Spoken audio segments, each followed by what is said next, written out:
समितीचं शिल्लक काळे ठोका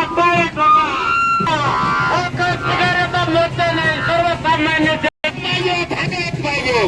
या लाखो रुपयांनी पगार असताना सुद्धा हडप केलेले गोरगरिबाचे शेतकऱ्यांचे गोरगरिबाचे असतील शेतकरी असतील गायगोटे असतील याच्या माध्यमातून आम्ही कोटी रुपयाचा भ्रष्टाचार केलेला आहे. अशा भ्रष्टाचार अधिकाऱ्याला निलंबित केलंच पाहिजे.